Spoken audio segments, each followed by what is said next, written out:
Hello guys, thanks for stopping by my shop for another Screwy Tuesday. Today's Monday, President's Day. Haven't gotten much done today. My wife and I decided to head to the beach for the day.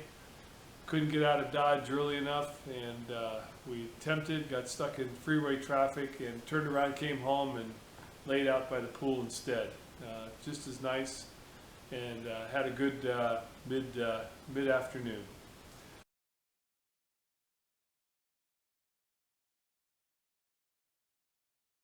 So we're going to talk about the Monarch today, the Monarch 10ee. It's still sitting behind the camera right now. We'll get there. And I had a visitor to the shop, so we'll see that, and we'll have a little story about that afterwards. It was a great day. It was Saturday. We just had a super time. I'll talk about it a little bit after in the video. Funny little story here.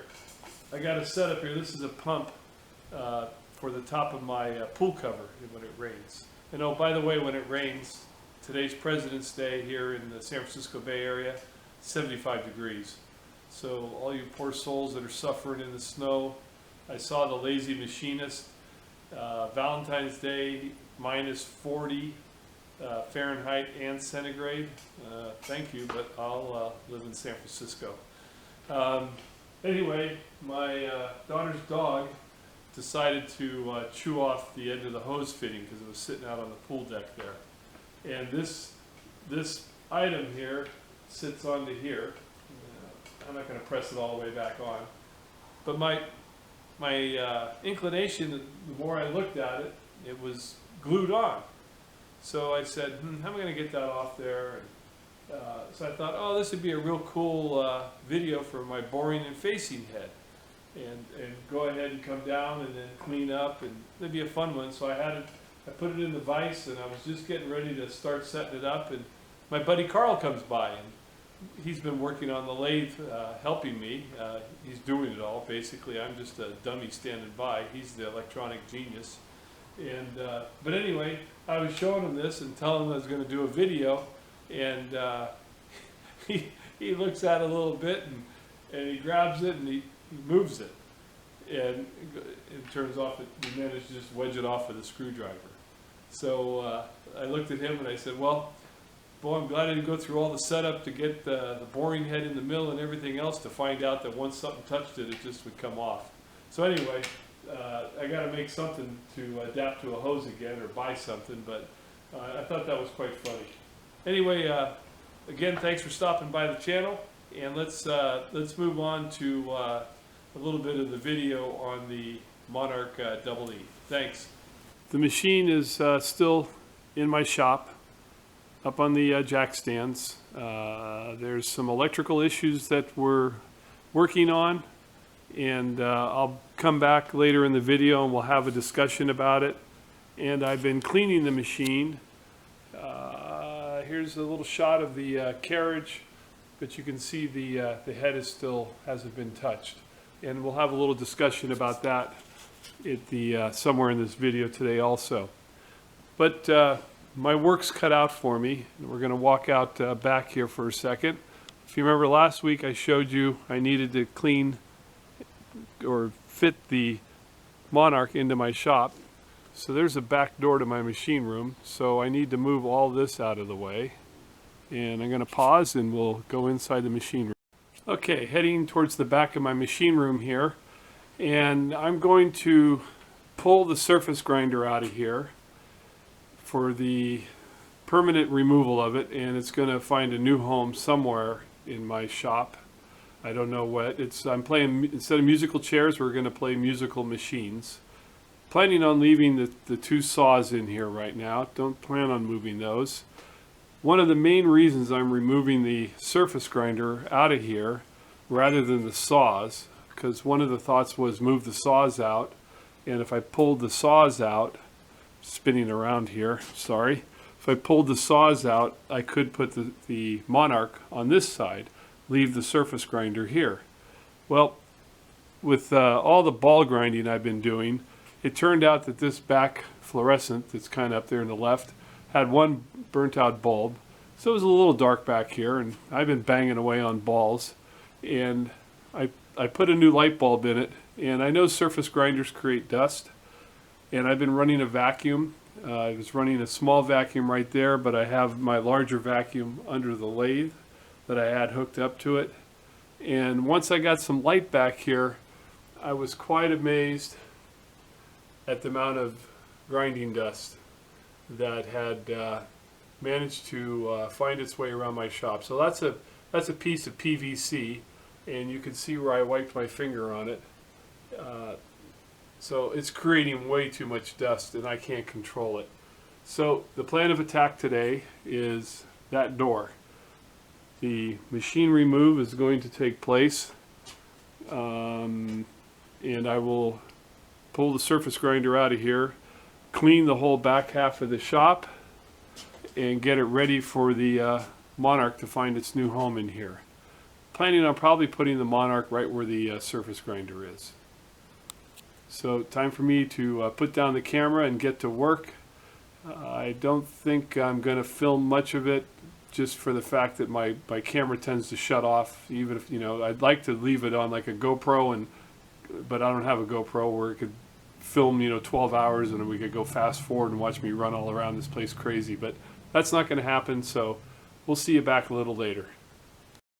Okay, got that all cleaned up. That hasn't been done for a few years.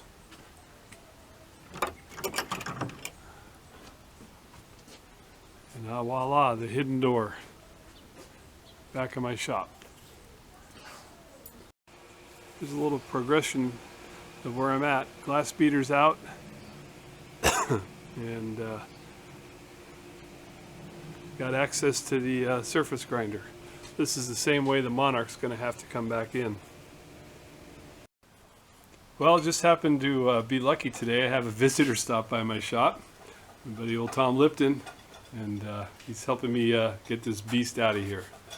So, thank you, Tom. All right. I'll have to apologize.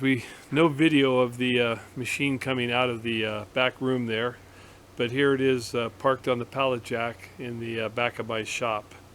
Honestly, I think I'm glad there wasn't much video of either Tom pulling the back of the motor out or the move. Tom found a lot of Chuckisms in there that he kept shaking his head and looking at me going, Chuck's been here and Chuck's been there. So anywho, like I said, we had a great time, and there'll be more discussion about that. So let's break here, and we will go talk about the Monarch itself. So we're going to do a little walk around on the Monarch here. It's having an electrical issue where we're getting variation in the RPM, and knew this when I purchased it. And we've been working, Carl has been working on diagnostics of the issue. Hence the little table we have set up here. He's done complete wiring diagrams. He did some in the past. Subsequently, he's been adding information to his wiring diagrams. So we should have a complete wiring diagram on this puppy when he's finished here. Just to give you a peek, that's the 3-horse motor in there. And the front piece there is the transmission. This is the speed control units right here that turn on a knob. See me, I'm turning the knob over here, and it moves those, and you might be able to see the sweep in there where those are moving. All the electrical comes into this panel. Do a little more walk around. That's how you change your threads. Changing your thread control here also. The unit's really been cleaning up well, and I'm going to show you a product that I used for that. I tried various different products. I wanted to show you up here. Let's step up. Sorry for the quick movement. This is kind of unique, and I don't know if it's standard on all Monarchs or some of the older Monarchs, but you can see the detailing here on the compound and on the cross slide. Pretty awesome. The other thing about the Monarchs, they have a built-in thread stop for when you back out and go back in, that it'll stop. That's pretty cool. And this unit, this lathe has it's called the ELSR. I think that's the right acronym. It's for threading, and there's a left hand and a right hand in a neutrals position. And what you have are these stops that are down here, and then you have you can adjust the stops. You loosen them and adjust it, and then you can see that they move right there, and then you can do some small adjustments with this switch right here. And there's one for both directions, so when you're threading, it's an automatic kick out that will stop the lathe. Pretty cool. I'm learning more about it. I just can't wait to run the goddamn thing. And this is a motor generator unit. So it's AC powered below. Right here is what's called a generator, and the unit above is called the exciter. And the exciter produces DC voltage, and the main motor that I showed you in the beginning of this video is DC voltage also. So I just replaced the belt on it, and I just ordered brushes for the motor, so we're waiting for the brushes to come in. We want to change the brushes, and they don't look that bad, but we want to take that out of the question of what the issue is. And then coming around back, still haven't cleaned yet here on this back side of the lathe, but that's the coolant pump, and you can see there's a trough up here with a screen, and I doubt that I'm going to go ahead and use coolant, so I'm going to clean it, but don't think I'll be using it. So that's kind of a walk around on the lathe, and this product is what I wanted to show you guys. Turtle wax label and sticker remover. Well, I was trying all sorts of things here to clean. Purple green cut in half, lacquer thinner, acetone, and I went to reach for some rubbing compound, and I found this, and I didn't buy it, and but I thought, oh, let me squirt a little bit of that on there, and it has been just fantastic as a cleaner.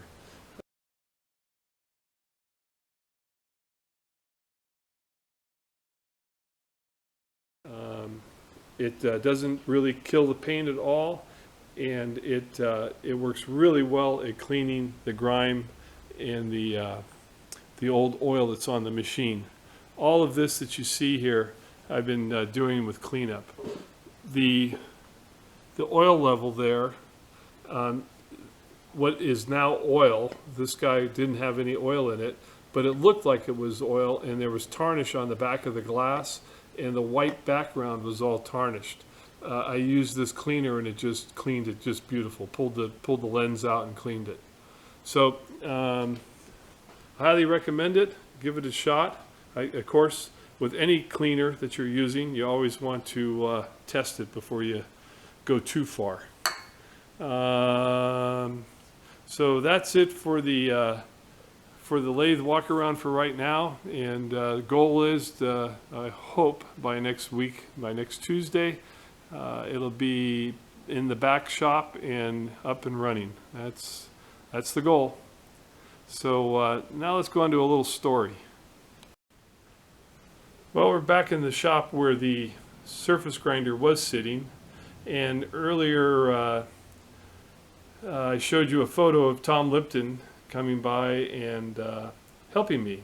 He happened to be in the area to try to do a tool purchase. It failed, the guy didn't show, and he swung by, and just can't thank him enough for his help, and we had a great time.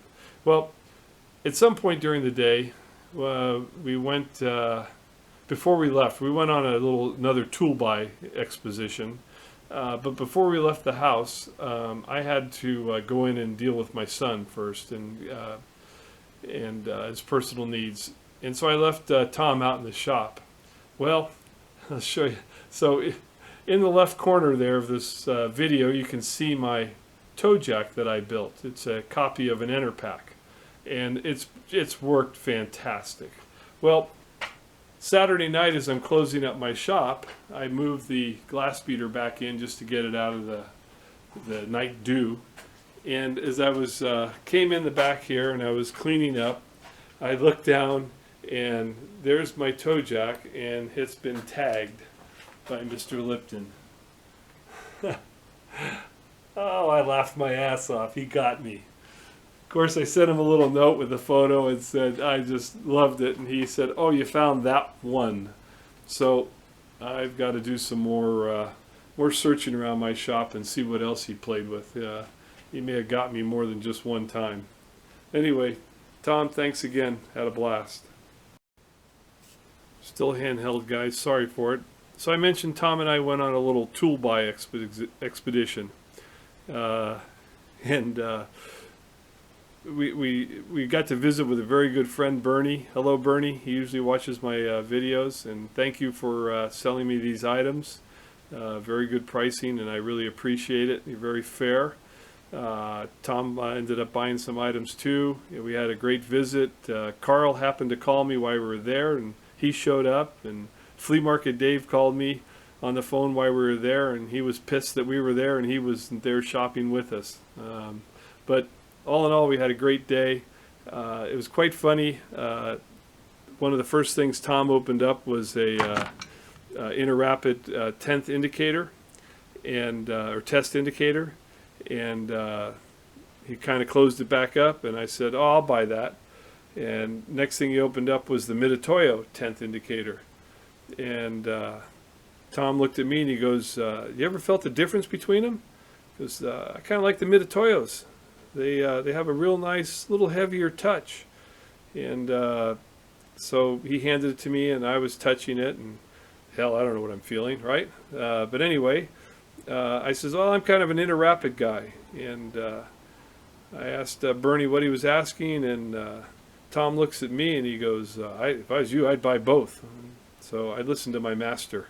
So I ended up purchasing both, and I'm very happy that I did. As Tom and I discussed, it just drives you nuts to move indicators all over the shop. My Monarch didn't come with a live center, so I picked up a number 2 live center. This little Starrett 0 to 14 tap wrench didn't have one of those, so I had to add that to the pile.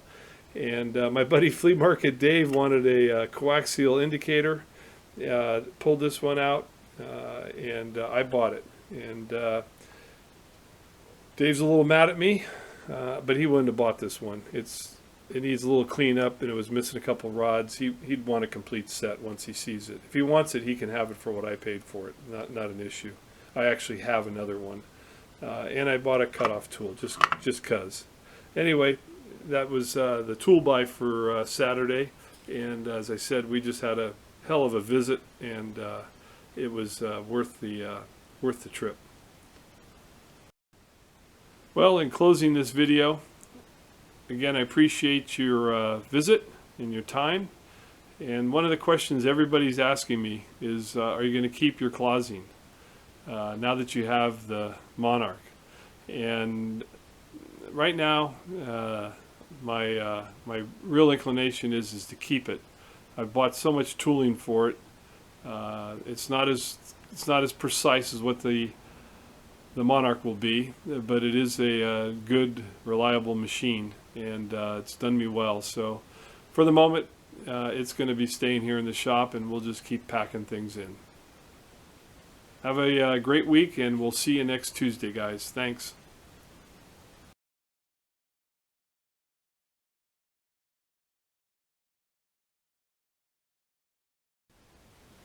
Let's ask the Screwy ball. Is Chuck going to be buying more big tools? Come on, baby. Tell me something. Uh-oh. Outlook good.